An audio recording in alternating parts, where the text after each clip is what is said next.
គួរឲ្យតាក់ទាញសម្រាប់ក្រុមទាំងពីរហើយលោកអញ្ញាកណ្ដាលខុនវិរៈជាអាញាកណ្ដាលកាត់សេចក្តីនៅក្នុងការប្រកួតនេះត្រង់នេះការគៀសមួយឲ្យទាត់ឆ្វេងរបស់នីតូប៉ុន្តែមិនចំគោលដៅនោះទេបន្តមួយទៀតឡាន់ស៊ីណេតយ៉ាគីតេទាត់ពីក្រៅប្រអប់ចំជំហររបស់អ្នកចាំទីត្រង់នេះមូហាម៉ាត់ហាមីស៊ីបាទយឺតពេកធ្វើឲ្យអស់ឱកាសក្នុងការសុទ្ធសម្ដៅទីការតែតរបស់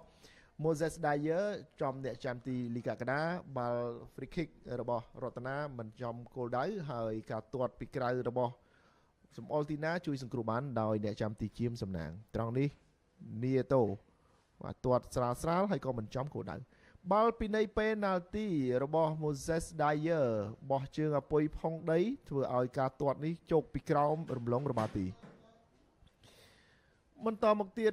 Samuel ក៏ប៉ុនប៉ងមួយលើកដែរពីក្រៅប្រអប់តែរំលងរបាទីដូចគ្នាបន្តមកដល់វគ្គទី2គឺកាន់តែតានតឹងបន្ថែមទៀតហើយគាត់តែបាទចាប់ផ្ដើមផ្លុំកញ្ចែភ្លាមគឺទាត់ពីចម្ងាយយកតែម្ដងត្រង់នេះការប៉ុនប៉ងរបស់សាទីមួយជើងមិនចំគោលដៅហើយឡុងភារ៉ាត់បញ្ជូនត្រង់នេះបាទប៉ូលីនជាអ្នកទាត់បាល់រីបោននេះត្រឡប់ទៅវិញប៉ុន្តែមិនចំគោលដៅអ្នកចាំទីលីកាកដាក៏បានសង្គ្រោះផងដែរត្រង់នេះផាក់យ៉ងដួលកីឡាករសំអល់ទីណាព្យាយាមបាទកាយបាទបន្ថែមដើម្បីជាការការពារមួយជើងពីក្រៅប្រអប់ដោយសុទ្ធរិទ្ធមិនចំគោលដៅការលោតតែតបុកដីត្រង់នេះបាទក៏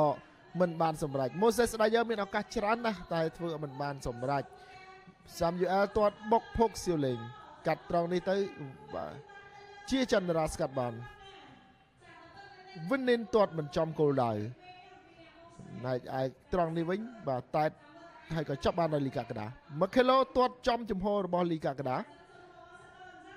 ហើយបាទត្រង់នេះគឺខ្ទាតពីជើងរបស់នីតូ Moses Dyer ទាត់ហើយនេះហើយគឺជាក្របបាល់បញ្ចូលទីដែលពេនដោយសាទីបានសម្រេចកាត់ដោយ Makelo Teyes